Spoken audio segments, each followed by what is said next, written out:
Morning, welcome back everyone. So today I thought I'd talk about feeding and grazing side of it. So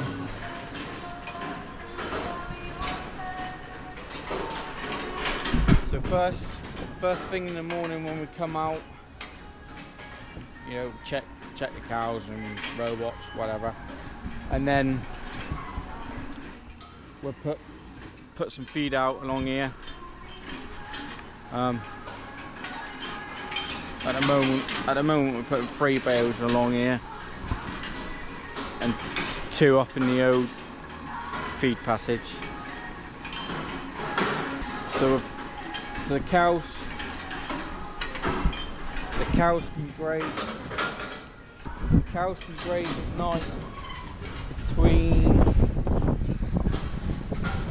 8 PM I think it is.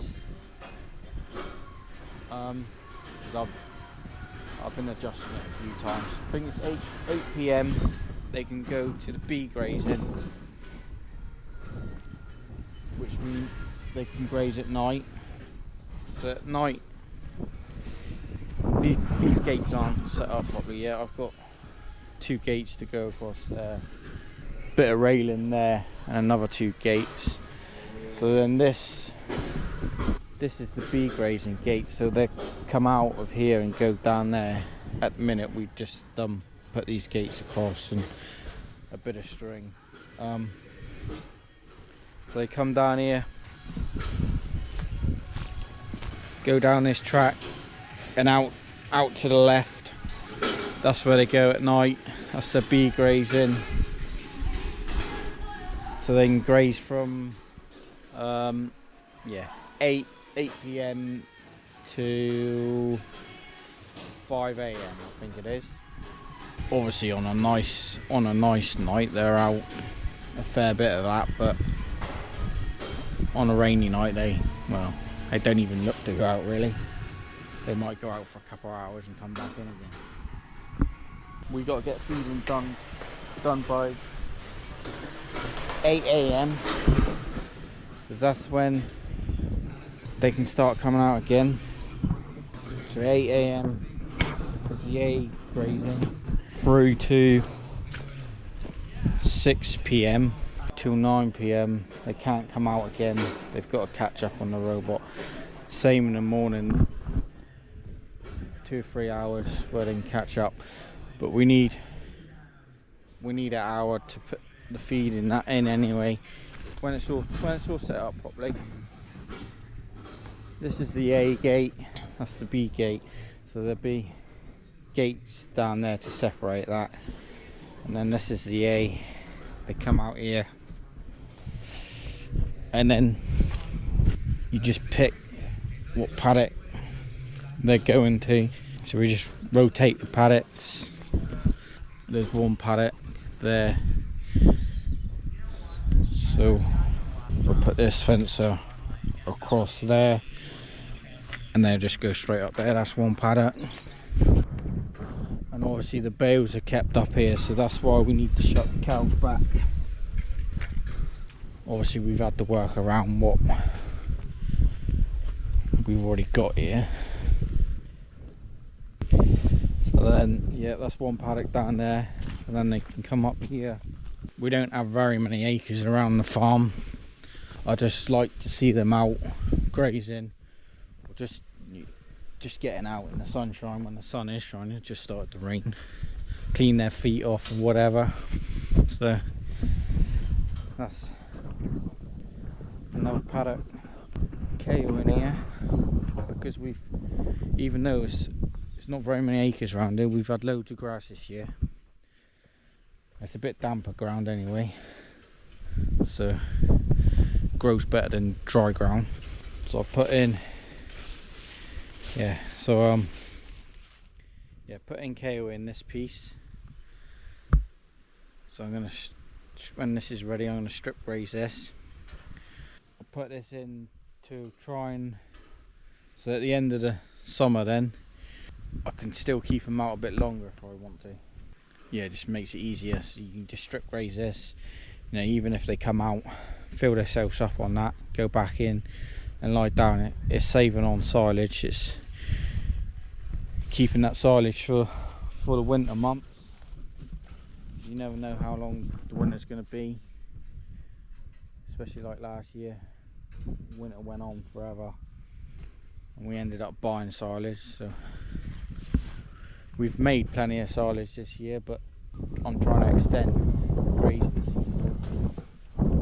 Yeah, like I said, even if they're just out here for a little while, fill themselves up, go back in. It doesn't matter if they scale the ground up and that, because it's going to get reseeded. So, and then the paddock, it's all just separated by electric fences. This is another paddock.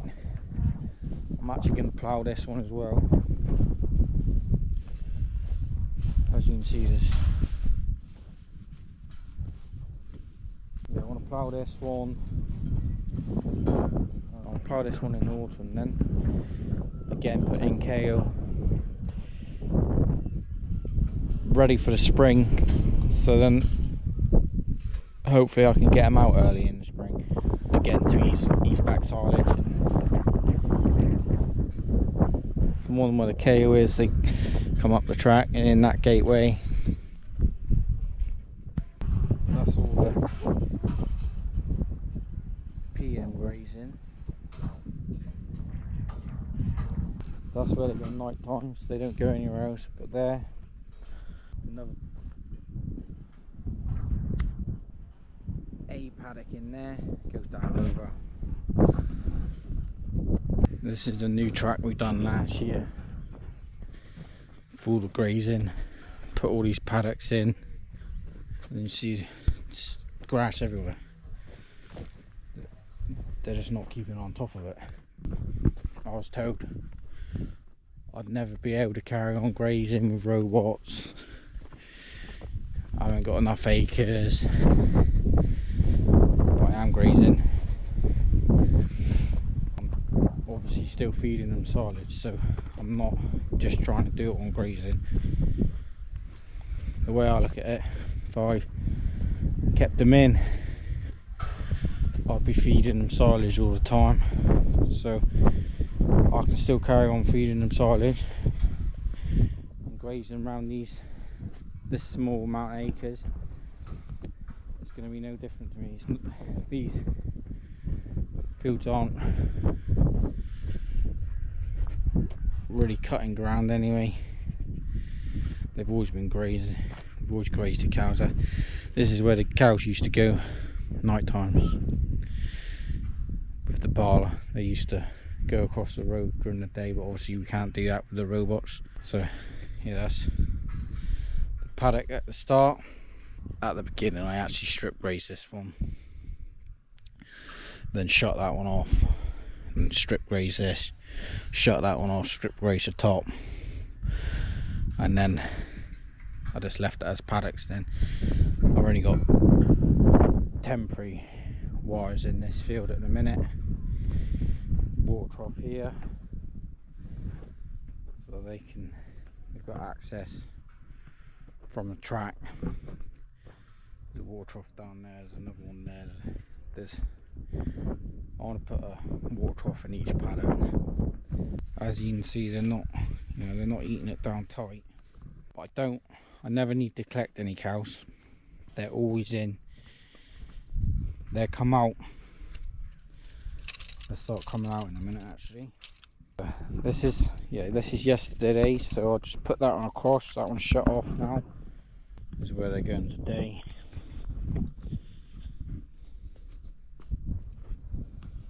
This track was done last year because we thought we was going to be up and running last year. This is where they're going today. Some of the ground's a bit rough, needs rolling because they was out here early, and like I said, it's not the driest of ground, so they made it a bit rough.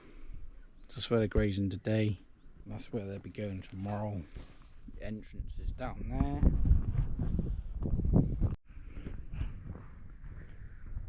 So this is the wettest paddocks, as you can see, because of the rushes and that. Has been all topped off once, but paddock in here that they'll be in this paddock tomorrow, and then when they go into this paddock, I switch that fence across to there. But I've actually shut this one up because I've got so much grass. I shut this one up to hopefully cut for some bales, and I might actually shut up another one because cows are just not eating it, not keeping on top of it, which is obviously a good thing. A few docks, but can't do nothing about that.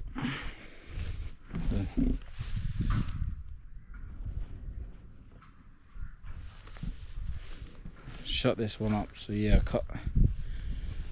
leave this for a few weeks and I cut this one. Now we split it into paddocks. Certain paddocks are drier than the others, certain parts of the field. So I tried working around that, but up the top is one of the wetter ones. Yeah, back to the kale. Cleared out the ditch down through there. There was a couple drains that was blocked up, so that's, I think there's one goes here somewhere. Or I've put gate in between each one for tractors and that.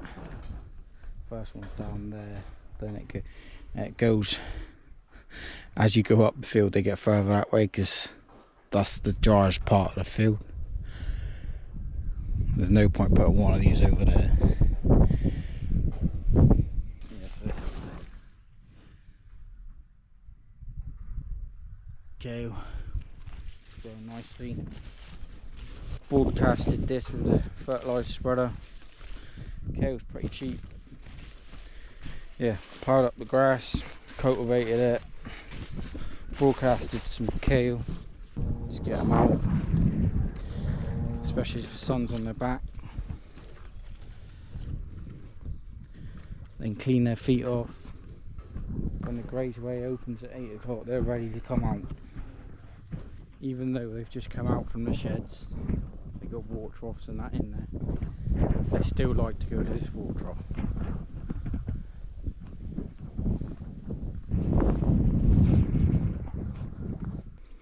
So this is where they're today, and they're literally they're coming in and out all day. They just keep crossing over each other. On a rubbish rainy day, they come out.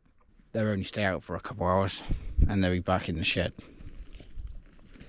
They like the idea of coming out and then they're back in, like us I suppose. We don't want to be stood out in the rain. So this is, you know, that's another good thing with the way the grazing is now. Before they used to have to go across the road on a rubbish day. After an hour or two, they'd just stand beside the gate or beside the hedge out of the weather because they would want to come in.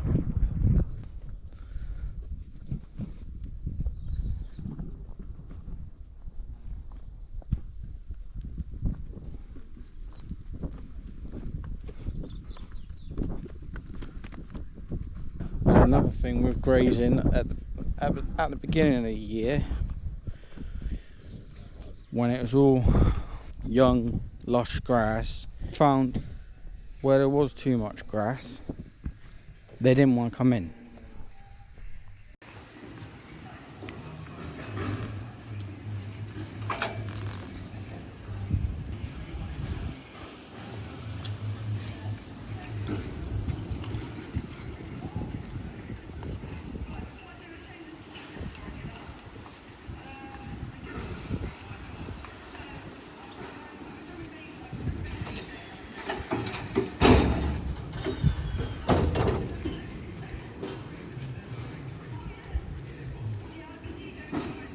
GoPro's gone flat and I didn't realise, so God knows how long I was talking to myself for.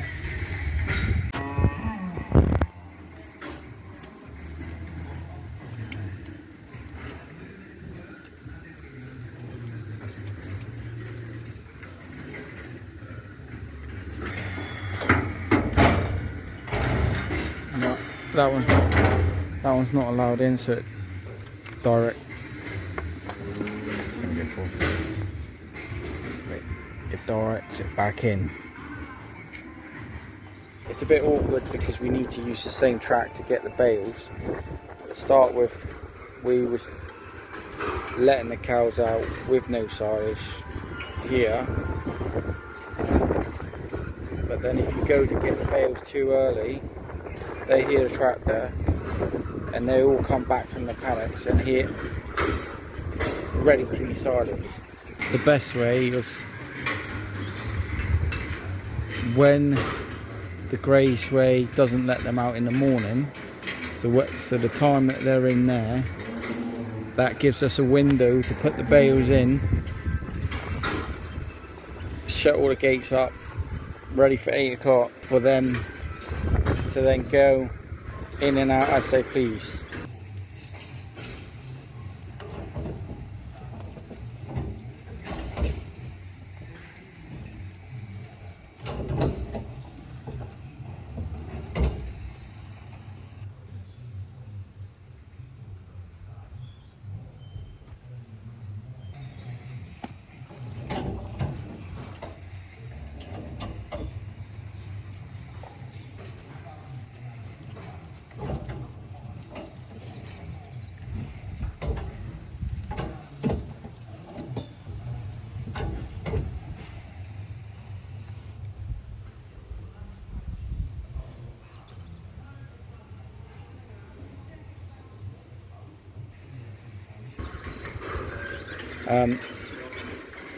So at the minute we put 3 out here, split them up,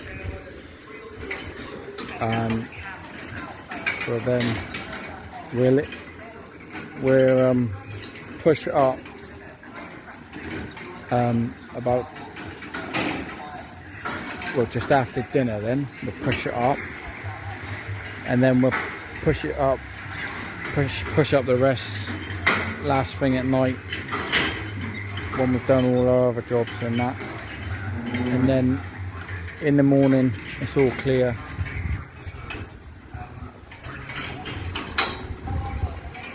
And they've obviously got the option to graze morning and night, and they have silage as well, so, and then obviously they have concentrates in the robots.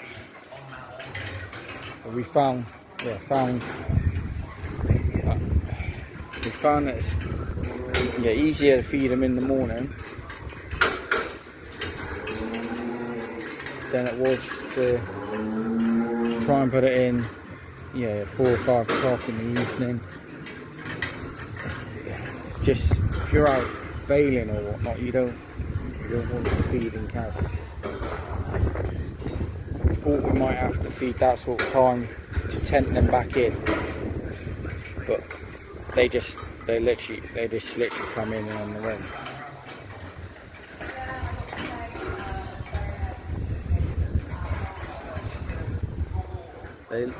But as the day goes on, some will be coming in, some will be going out, and also with the grazing, obviously all the bully cows and the bigger ones, then they always get milked first. Obviously once the gates are open, they can go. The ones that are more quiet and timid, they always get knocked back from the robots, so that gives them a chance to get milked, because all the big bullies and that are out in the field, the quiet ones, and we may have some on the fetch list in the morning, but once them cows are out of the way, them on the fetch list will bring themselves to the robots. If they're in all the time, then bullies are constantly going through the robot in the way of the others. Even though we're grazing, we're on 3.2, 3.3 milkings. And that is the end of this video. I hope you have enjoyed, and if you have, subscribe. And I hope you enjoyed all this information that John is telling you about. and I'll see you in the next one.